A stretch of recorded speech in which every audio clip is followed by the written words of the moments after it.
Matt Stepp, Dave Campbell's Texas Football back here at the Texas High School Coaches Association and Convention here in Houston, Texas. Here with the new head coach of the Lake Worth Bullfrogs, Coach Jerry Prieto. And, Coach, I appreciate you taking a few minutes to chat with us today. Yes, sir. As always. It's great to see you. Yes, sir. First off, Coach, congrats on the new gig. When the Lake Worth job came open and you threw your name in the hat, tell us what was it about Lake Worth that really intrigued you? Because it's you were at Crosby, it's down in the Houston area. Yes, Lake sir. Worth is in the Metroplex, and I don't know if you'd ever been in the Metroplex before as a coach. No, sir. So what was it about the Lake Worth job that really intrigued you and attracted you? One thing I really liked when we were in Crosby is the one-horse town feel. You get to really control everything.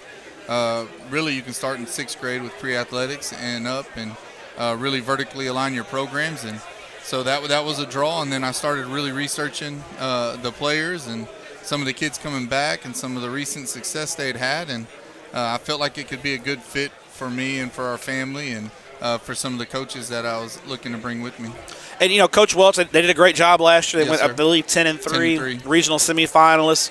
How do you find that balance where you obviously want to put your own spin and make the program yours, but kind of take what was working and kind of keep that going as well? Because, we're not trying to reinvent the wheel here, but there's also your own spin you want to put on things, yeah, right? Absolutely. And it was similar to when we came into Crosby. We were trying to take our stuff and make it as simple as possible for the kids as we move forward, because there's some very similarities schematically and formation-wise and everything that we've done that they did at Lake Worth. And so it's been trying to fit what we want to do and take what they did and trying to mesh it as best as we can, especially coming in the summer, so we can prepare these kids for football in the fall.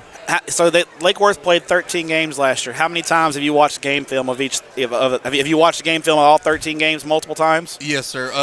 Not multiple times on all the games, but there's a few games that I've watched about 4 times, but I've seen them all. Does that give you an idea of some of the things? Because you want to get to know your kids' strengths and weaknesses Yes, and all that kind of thing. So I'm assuming watching that game film gives you an idea, okay, these things might work with what we do and all that good stuff, right? Yeah, absolutely. Getting to know our kids and our strengths and the kids coming back and so the things that they did well and things that we might see that we need to improve upon. But also, too, these are 10 new opponents for us. And so trying to get a little handle on You're what scouting we're those guys, too, right? Yep. Yeah. Trying to try to break them down this summer and get a little head start before we see them in the fall. So you mentioned that. So you're obviously taking a new job, and you got there. It was late. We got hired early June, I believe, or was it late May? Late May, early June. Then my official start date was in July 1st. So not only are you taking a job late, and you're trying to learn a new group of kids, figure out your coaching staff. You got to figure out who the teachers are that you need to make sure that you have good relationships in the building. That's Yes, important, sir. especially Absolutely. you're in a 4A school, so Yep. those relationships need to be strong. You're doing all that, and you're trying to move your family and trying to buy a house and all that stuff. So how crazy has that process been for you and your family? And then are you guys fully settled in the Metroplex now? Yeah, it's been a nonstop process. I have a incoming 9th grader, incoming 7th grader, and my wife changing jobs, but. It's just kind of all aligned as God's taking care of us. And my wife got a new job at Cook Children's Hospital, and we've moved into a house, and we're finalizing the sale on our house this week. And so Tuesday, after the state meeting, the general meeting, we're going to get a U-Haul, put the rest of our stuff up, pack it up, and be there full time. Instead of all the kind of back and forth, which we've had a lot this summer. So there's a lot that goes into a move. You don't take it lightly, but it's part of the business sometimes. A lot of miles on the vehicle, yes. right? Lot of. I'm sure you're very familiar with I-45 at this point, yes, aren't you? I am. I can drive from Crosby to Fort Worth in my sleep now. When you look, obviously you're still getting to know your kids at Lake Worth, and you've watched film on them. You guys, I know y'all did a little 7-on-7. You've done a little bit of strength and conditioning, all that stuff. Yes, sir. So I know you haven't quite got a feel for what your kids are going to do next year. But from your perspective right now, I know you don't want to replicate last year's success. You want to exceed it.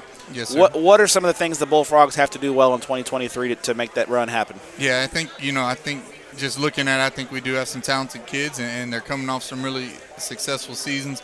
There was a big graduation hit on the O-line and D-line, and so those are 2 areas of rebuild, and those are always areas that high schools kind of struggle with, just with depth and, Yeah. and everything like So that. you're telling me you could never have you would never be mad if you had a lot of depth in the offensive and defensive line? Absolutely not. Yeah, we would welcome as much as we can have, as much as we could take. But, rebuilding the offensive and defensive line is going to be crucial to our success this year.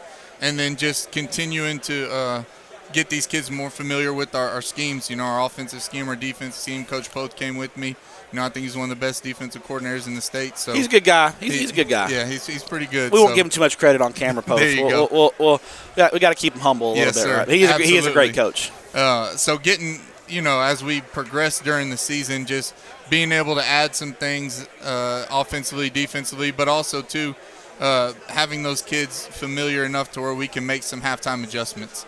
And so just continuing to build on that and trying to make these things as simple as we can for the kids so they can go out there and play fast. So I could tell just talking, your philosophy is you're not going to throw a million things at your kids. You're going to throw 10 things at your kids. We're going to do these 10 things really well. Yes. And then build, and then maybe in week 2 we're going to do 20 things really well and try to build out from there, we're right? going to try to build out, and we're going to try to get these kids to where they can play fast and play without thinking. And then as the season goes on, we'll build more and more of our offense and defensive scheme into it. Good deal. Well, Coach, I'll let you get back to it. Coaching school is a busy time. Absolutely. It means the season is here. I know when you get back to Lake Worth, it's almost go time. So, yes, sir. It's been great to see you. And congrats on the new gig, and good luck in 2023. And we appreciate what you do for all the student athletes here in the state of Texas. Yes, sir. Always a pleasure.